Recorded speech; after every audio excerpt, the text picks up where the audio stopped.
গেছিলাম the food অ্যাভেঞ্জার্সের 5th birthday সেলিব্রেশনের পার্টিতে। সেখানে গিয়ে কি কি খেলাম সেটাই এই ভিডিওতে দেখাবো। গেছিলাম পোস্ত রাজবাড়িতে, যেটা গড়িয়াতে লোকেটেড। গড়িয়া 5 নম্বর বাস স্ট্যান্ডের কাছে যে শ্রী লেদার্সের গলি আছে, বা আরেকটু ভালো করে বললে যে মদের দোকানের যে গলিটা আছে, সেই ওয়াইন শপের গলিতে, ওয়াইন শপের পাশেই রয়েছে এই পোস্ত।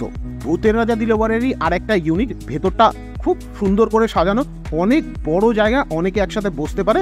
আর বার্থডে পার্টিতে গিয়ে আমার প্রথমেই যেটা নজর থাকে সেটা হলো খাবার কি কি আছে।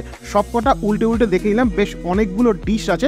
এই বুফেটা ওদের পুরোটা 699 টাকায় ওরা দেয়, আর 100 টাকা অ্যাড করলে এর সাথে বোধহয় একটা ভেটকি মাছের পাতুরি দেয়। মানে 699 টাকায় 15টা কোর্সের একটা মিল দেয়। এইখানে যে পাবদা মাছটা দেখছেন, এইটাই খালি লিমিটেড দেখলাম ওই দিনের জন্য, অন্য দিন আমি জানি না।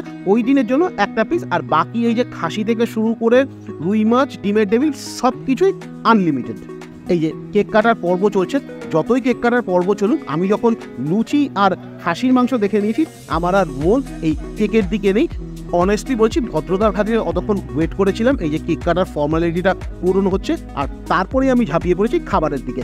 প্রথমেই ডিমের ডেভিলটা দেখে প্রচণ্ড লোভ হয়, তাই জন্য 6খানা ডিমের ডেভিল নিয়ে নিয়েছিলাম। আর এটা কিন্তু চিংড়ি আর ভেটকির স্টাফিং দিয়ে করা, অনবদ্য ছিল খেতে। আর তারপরে নিয়ে নিয়েছিলাম লুচি। আর এই জিনিসগুলো অনেকক্ষণ আগে সার্ভ করা ছিল বলে একটু ঠান্ডা। স্কুল ছুটির পরে আমাকে দিয়ে যখন কাজ করানো হয়, আমার মুখটা যেরকম হয়, লুচিগুলো ঠান্ডা অবস্থায় ঠিক সেরকমই দেখতে ছিল। আমি বেশ 6টা-8টা লুচি নিয়ে নিয়েছিলাম, তার সাথে বেগুন ভাজা। ছোলার ডাল খেলে আমার গ্যাস হয়, তাই জন্য গোটা 3 বেগুন ভাজা তুলে নিয়েছিলাম।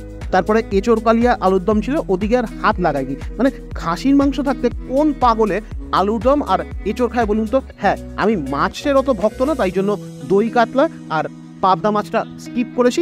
যেটুকু খেয়েছি তৃপ্তি করে খেয়েছি, সব কিছু খেয়ে ছড়াইনি। যেটুকু খেয়েছি ভালো করে খেয়েছি, খুব তৃপ্তি হয়েছে খেয়ে। ভিডিও বেশি বড় করবো না, খুব ছোট্টর উপরে খাওয়া দাওয়া কেমন লেগেছে সেটা একটু বলি। মোটের ওপরে বেশ ভালোই, তবে একটা জিনিস বলবো, শেফের হাতে একটু নুনের ব্যালেন্সটা কম, বা হয়তো ফার্স্ট ব্যাচে খাবারটা দিয়েছিল ঠান্ডা হয়ে গেছিলো বলে কোথাও নুন বেশি, কোথাও নুন কম। বেগুন ভাজাতে যেরকম আমি নুন কম পেয়েছি, আর ফার্স্ট ব্যাচের মাটনটাতে নুনটা অত্যাধিক ছিল। হয়তো ঠান্ডা হয়ে গেছিলো বলে নুন বেশি লাগছিল, বা হয়তো লুচি দিয়ে খাচ্ছিলাম বলে নুন বেশি লাগছিল।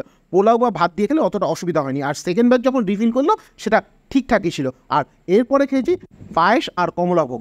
চাটনি পাঁপড় ছিল, ওটা স্কিপ করে দিয়েছি। লাস্টে হলুদ রঙের কমলাভোগ খেয়ে এটুকু বুঝলাম যে 699 টাকায় ওরা যেটা দিচ্ছে সেটা ফেয়ার ডিল বলতে পারি। পুরো বিয়েবাড়ির খাওয়া দাওয়া।